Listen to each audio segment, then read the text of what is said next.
নমস্কার, আমার আরও একটি ব্লগে আপনাদের আবারও স্বাগত জানাই। আজকে শুক্রবার বিকেলবেলা একটুখানি বেরিয়েছি। আজকে ভাইফোঁটার বাজার করব বলেই মূলত বেরিয়েছিলাম, কিন্তু অত্যন্ত রাত হয়ে যাওয়াতে আমাদের ভাইফোঁটার বাজার করা হয়নি।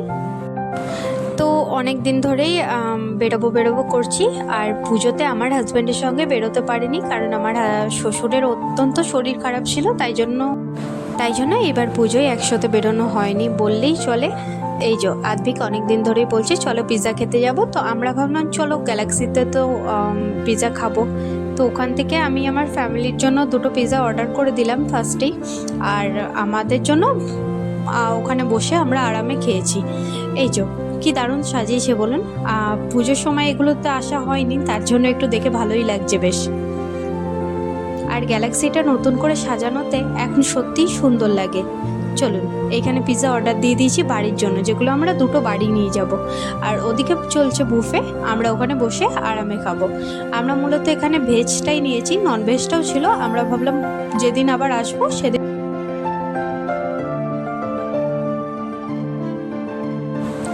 এবার অনেকে বলবে যে হ্যাঁ, ডায়েটে থেকেও এইসব খাওয়া যায় কি না।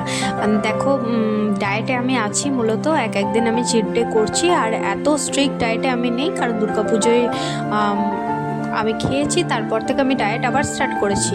আমার ডায়েট চার্ট একদম বদলে গেছে, তাই আমি মূলত খাই নর্মালি যা যা খাওয়ার আমি সবই খাচ্ছি, কিন্তু খুবই কম। আর একদিন চিট ডে নিলে কিছু হয় না।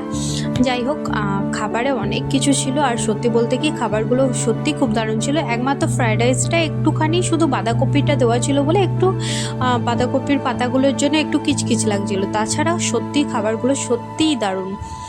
আর যথাযথ ডায়েটে থাকার পর এইসব খাবারগুলো খেতে সত্যিই ভালো লাগে নিজেকে।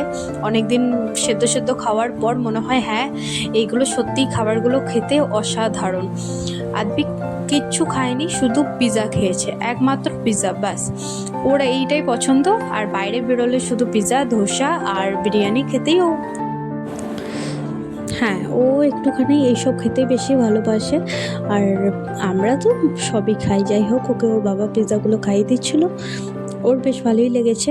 আর এইখানে এসে মূলত পিৎজা খাওয়ার জন্যই আমরা মাঝে সাঝে এখন এখানে চলে আসি। আর দেখতেই পাচ্ছেন চারিদিকে কীরকম ভিড় হয়েছে।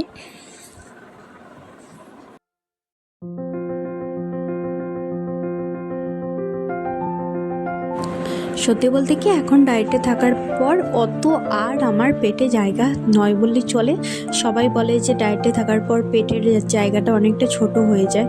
তো যাই হোক, আমার হয়তো তাই হয়েছে, আমি একদমই খেতে পারি না। আর এই চকলেট আইসক্রিমের মধ্যে ব্রাউনিটা এত দারুণ খেতে ছিল না। আর সত্যি বলতে কি এইটা আমার সব থেকে বেস্ট লেগেছে খেতে। আদ্ভিক এসে খাওয়ার পর এখানে খেলা স্টার্ট করেছে। ওকে যতবার বলছি না খাওয়ার পর এত খেলো না, ও শুনবে না। যাই হোক, ও বাচ্চাদের দেখে আগে জানেন তো এইখানে খেলতে একদমই চাইতো না, একটু লজ্জা পেত। কিন্তু এখন যতটা বড় হচ্ছে ওর ভয়টা একদমই চলে গেছে বললেই চলে। আর অতিরিক্ত দুরন্ত হয়ে গেছে, কারো কথা শুনে না, একদমই দুরন্ত হয়ে গেছে। জানি না সবার বাচ্চা এরকম হয় কি না।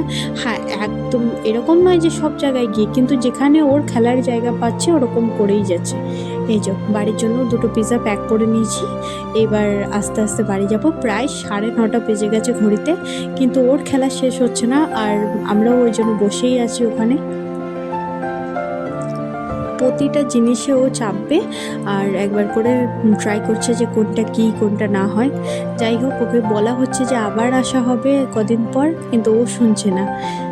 চলুন, আজকের মতো এখানেই শেষ করলাম। ভালো থাকবেন, সুস্থ থাকবেন, সাবধানে থাকবেন। আর নতুন ব্লগ আসছে, দেখতে থাকবেন মাম্পি.অভিষেক চ্যানেলটিকে। আর এত কিউট বাচ্চা চারিদিকে খুবই ভালো লাগছে। চলুন, আজকে এখানে শেষ করছি।